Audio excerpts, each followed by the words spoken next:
안녕하세요. 의료기관 행정법률 전문 김무현 행정사입니다. 네. 오늘 제가 준비한 영상은요. 주제를 이렇게 한번 잡아봤습니다.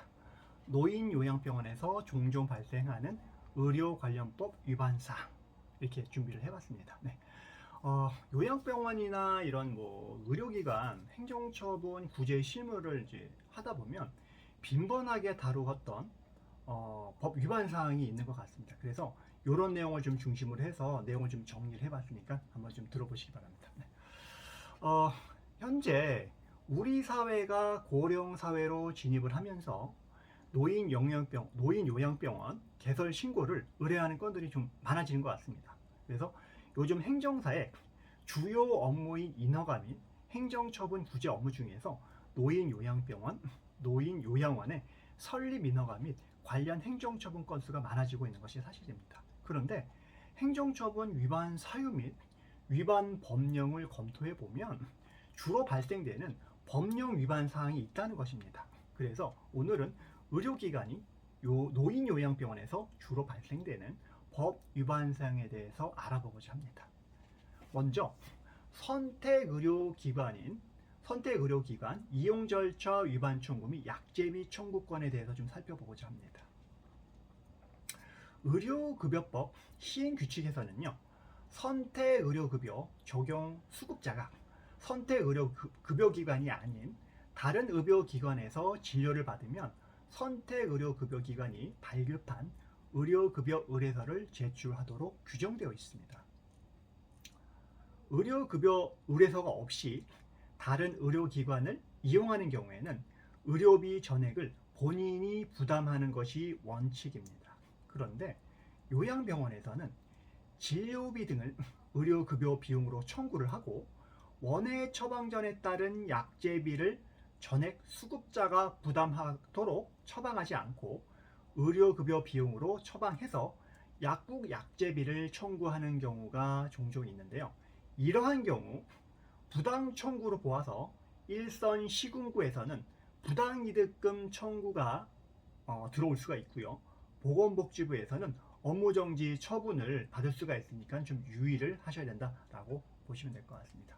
다음으로 두 번째로 무자격자의 처방전 대리 수령에 관한 부분들을 좀 살펴보고자 합니다. 노인요양기관에서는요, 많은 어르신들이 일괄적으로 진료를 보기가 어려워서 약만 받는 경우가 있습니다. 그래서 복지기관 종사자들이 대신 처방전을 받아서 약국에서 약을 타가는 경우가 있습니다. 의료법에서는 대리수령자의 범위를 정하고 있습니다.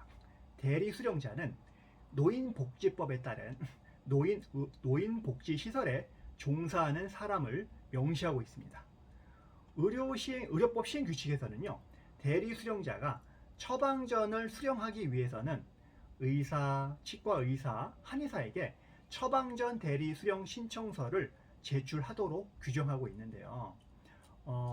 근데 여기서 노인의료복지시설에서 발급한 재직증명서, 환자의 위임장을 제출해야 함에도 그렇지 않은 의료기관이 있다는 겁니다.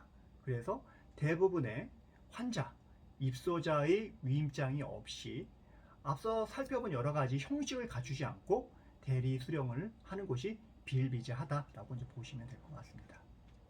요양병원에서는요, 실제 요양시설의 입소 어르신들의 위임장 등이 없음에도 원해 처방전을 발급한 후에 진료 등을 의료급여 비용으로 청구하고 있습니다.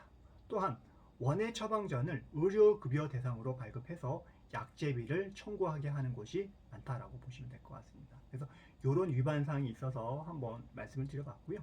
다음으로는 내원 사실이 없는 환자 진료에 대해서도 진찰료를 의료급여 비용으로 청구하는 건에서 좀 얘기를 좀 해보려고 합니다. 의료인이 의료기관에서 서비스를 제공하는 것은 당연합니다. 원칙이죠? 그렇죠? 마찬가지로 의료급여는 의료법에 의해서 개설 신고를 한 의료기관에서 실시하는 것이 당연하고 그에 대해서 비용을 청구하는 것도 당연하다고 할 것입니다. 그런데 환자의 개별적인 사유로 직접 내원하지 않고 전화를 통해서만 진료를 하는 경우가 있습니다. 이렇게 내원 사실이 없음에도 내원 사실 없이 진료를 했음에도 진찰료를 의료급여 비용으로 청구를 하고 원해 처방전을 의료급여 대상으로 발행해서 약제비를 청구하게 하는 경우에는 행정처분 대상이 될 수밖에 없다라고 보시면 될 것 같습니다. 다음에 제가 말씀드린 내용은 진찰료를 100% 재진찰료를 100% 청구하는 건에서 좀 얘기를 해보려고 합니다.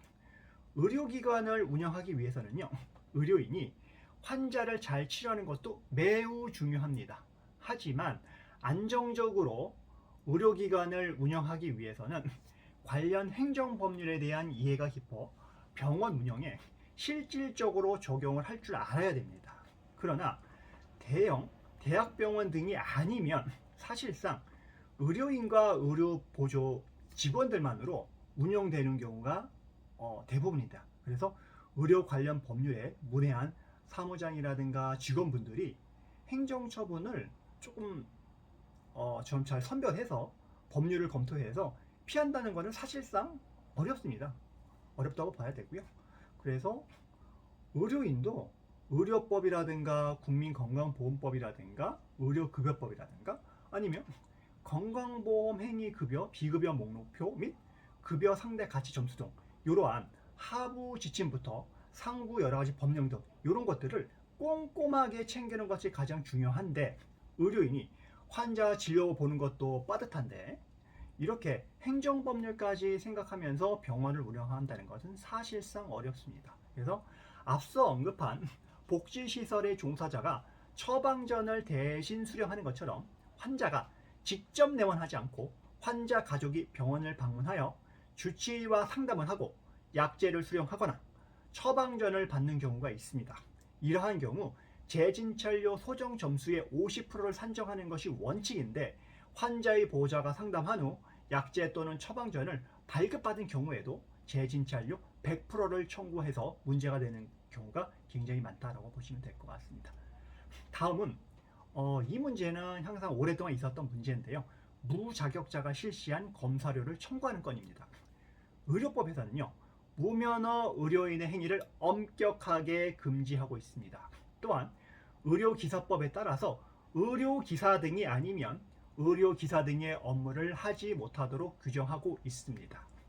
실제 의료기관에서는 무자격자인 간호조무사가 심전도 검사, 골밀도 검사를 실시하는 경우가 비일비재한데요.